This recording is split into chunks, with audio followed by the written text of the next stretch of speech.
भीमराव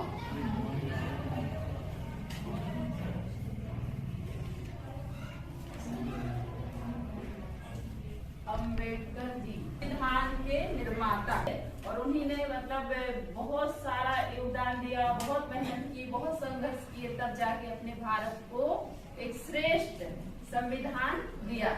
अपने मतलब भारत का जो संविधान है वो सभी संविधानों में श्रेष्ठ है। दूसरा बिंदु क्या है?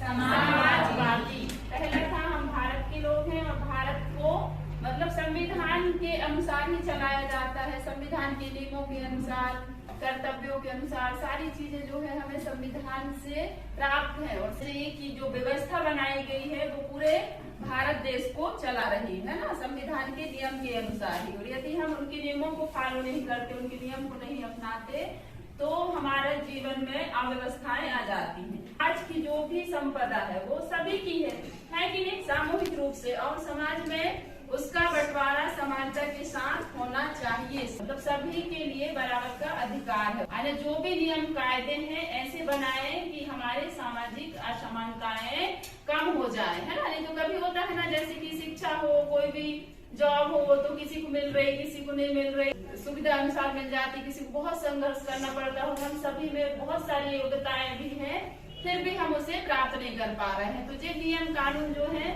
उसके वजह से होता है कि राजा का बेटा राजा ही बनेगा, ऐसा तो नहीं है। आज का समय है ना, हर कोई को समानता का अधिकार है कि नहीं? सभी को समानता का अधिकार है, सब काम के लिए बराबर का अधिकार है। जब हम अपने कर्तव्यों को जानेंगे तभी तो हमें अधिकार मिलेगा, है ना। हम कर्तव्यनिष्ठ बनेंगे, अपने कर्तव्यों का पालन करेंगे और पूरा 100% देंगे, तभी हमें अपना अधिकार प्राप्त होगा। मतलब काम है, जो भी हमारी इच्छाएं हैं, उन सभी में हम खुद फैसला ले सकते हैं। हमें जो अच्छा लग रहा है हमारे रुचि अनुसार, ना कि हम किसी के दबाव में आकर या कोई हम पर दबाव डाल रहा है तब हम उन कामों को करें। जैसे कि अभी आपका काम क्या है? पढ़ाई करने का, है ना। तो पढ़ाई करने का फैसला आप खुद ही डिसीजन ले सकते हो कि हमें अपना 100% देकर और अपना सर्वश्रेष्ठ लाना है। अगला बिंदु है हमारा पंथ निरपेक्षता। इसका मतलब होता है पंथ निरपेक्षता, मतलब हमारे भारत देश में सभी नागरिकों को किसी भी धर्म को मानने की पूर्ण स्वतंत्रता है, किसी एक को श्रेष्ठता नहीं है। लोगों ने जहाँ जिसका जन्म हुआ उस अनुसार उसका धर्म बन जाता है। कोई हिंदू धर्म में जन्म लिया तो हिंदू बन गया, मुस्लिम धर्म में जन्म लिया तो मुस्लिम बन गया, सिख धर्म में जन्म लिया तो सिख बन गया, ईसाई, जैसे मतलब जिस धर्म में हमारा जन्म हो जाता है, जिस धर्म में जन्म हो जाता है उसी धर्म को हम मानने लगते हैं। लेकिन यह कोई आधिकारिक नहीं है, कोई ऊपर वाले का बनाया हुआ नियम नहीं है। तो इसे हम ज्यादा महत्व न दें, अपने स्वधर्म को महत्व दें कि हमारा कर्तव्य क्या है, हमारा धर्म क्या है, उसी को, कर्तव्य को, दायित्व को ही हम क्या कहते हैं? धर्म कहते हैं, ठीक है। जो वो हमारा सर्वश्रेष्ठ धर्म है।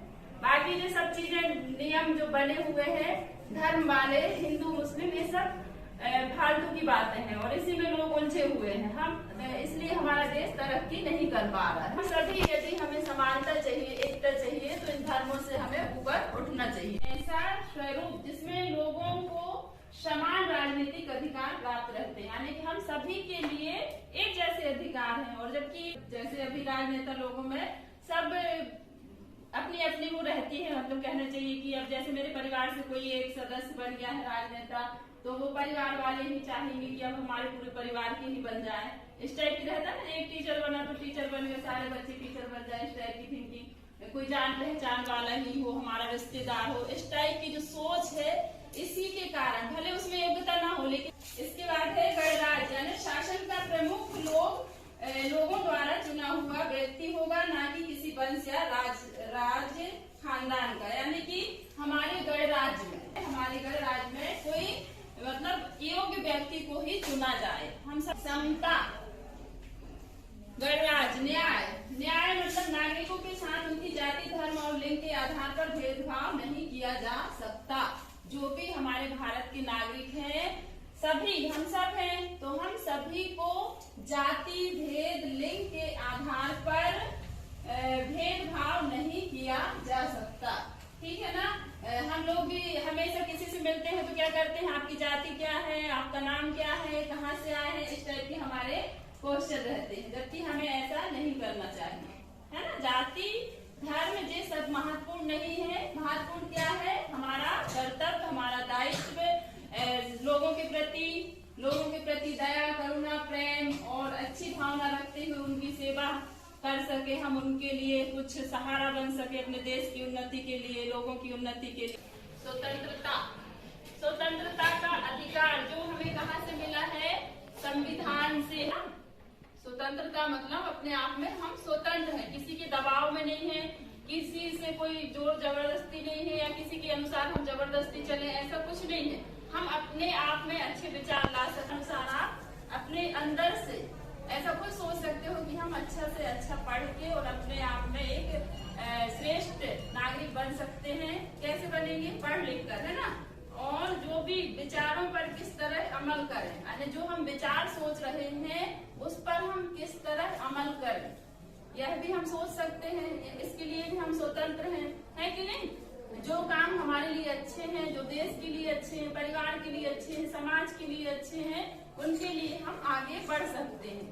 तो यह हमें स्वतंत्रता का अधिकार कहाँ से मिला है, संविधान से ही। क्षमता वाला भी, समता का अधिकार मतलब सभी को समान माना गया, सभी को एक समान श्रेणी में रखा गया। समता का अधिकार मतलब समान रूप से देखा गया, सरकार को सभी नागरिकों के लिए समान रूप से व्यवस्था कराए, तब तो हमारा लाभ होगा, है ना। इससे हमारी वृद्धि होगी, हम और अच्छा कर पाए। जबकि संविधान के अनुसार तो सभी को समानता का अधिकार है। बंधुता 10वां बिंदु है हमारा, क्या, बंधुता। हम सभी एक दूसरे से भाईचारे का व्यवहार, एकता का व्यवहार, और ऐसा सोचे कि हम सब एक परिवार, जैसे अभी स्कूल हमारा परिवार ही तो है कि नहीं।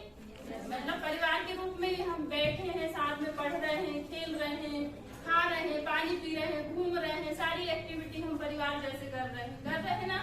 तो हमें परिवार ही समझना चाहिए, सब अपने हैं, सब एक दूसरे के प्रति प्रेम, स्नेह, दया, करुणा, अच्छी भावना, अच्छी सोच रखें। जब हम अच्छा सोचते हैं तभी हमारा अच्छा परिणाम होता है। हम कभी कभी क्या होता है, किसी को कम सोचने लगते हैं, एक दूसरे से कम ना सोचे, किसी को, एक दूसरे को हमेशा सपोर्ट करें, सहयोग करें, आगे बढ़ाने में मदद करें। हम सब भाई हैं, भाई बहने हैं। जब हम ऐसा सोचते हैं तो हमारे संविधान का गौरव बढ़ता है, क्योंकि सारे जो नियम जो बने हैं, उद्देशिका में जो लिखे गए हैं मुख्य बिंदु, ये हमारे बहुत ही महत्वपूर्ण मूल्य, मतलब हमारे दैनिक जीवन के कर्तव्य है। इन पर हम नियम से अमल करें अपने जीवन में और इनको अपने जीवन में अपनाएं, इसी से हमारा जीवन श्रेष्ठ बनता है। के जो भी मूल्य हैं, कर्तव्य हैं, अधिकार हैं, इनको हम जानते हैं तो अपने जीवन को हम सही दिशा में ले जा सकते हैं। और जब हम सही दिशा में ले जाएंगे तो बहुत ही एक होनहार और योग्य नागरिक बनकर तैयार होंगे, और वो हमारे देश के लिए, राष्ट्र निर्माण के लिए बहुत जरूरी है। आज आप सभी, हमारा देश किस पर टिका हुआ है, आप पर ही तो है।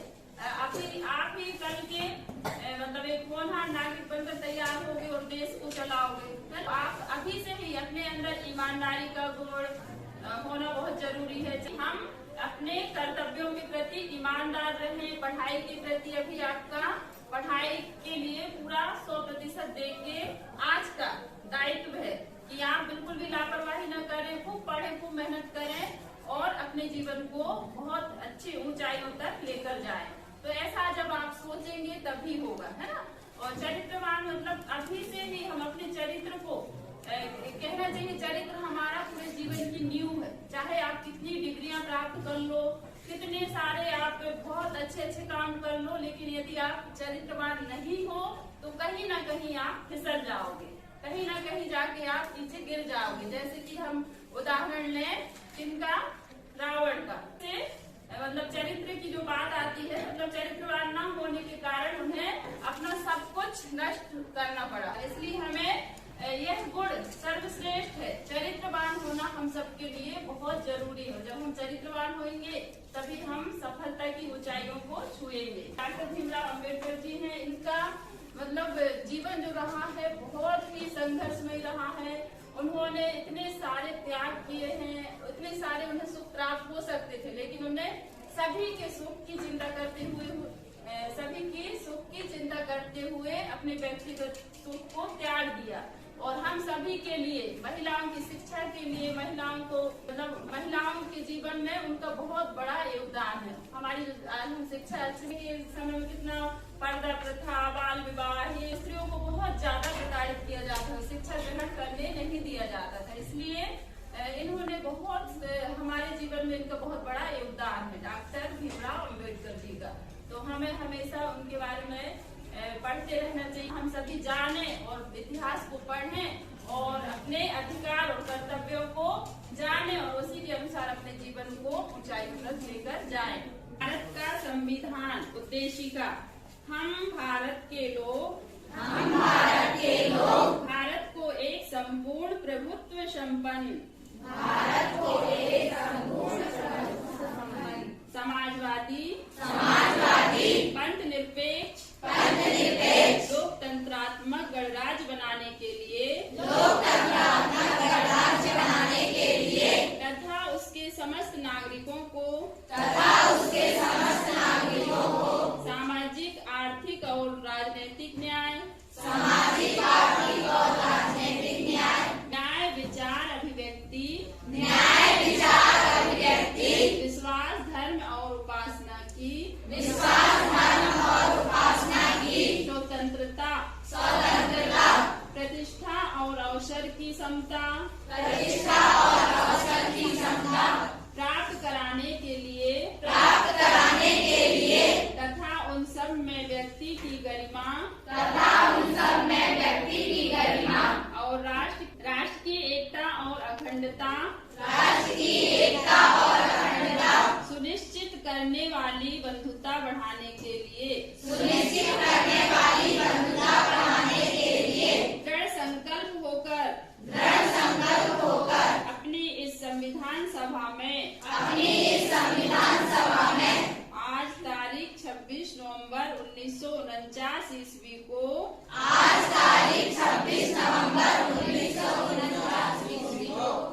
एतद द्वारा इस संविधान को अंगीकृत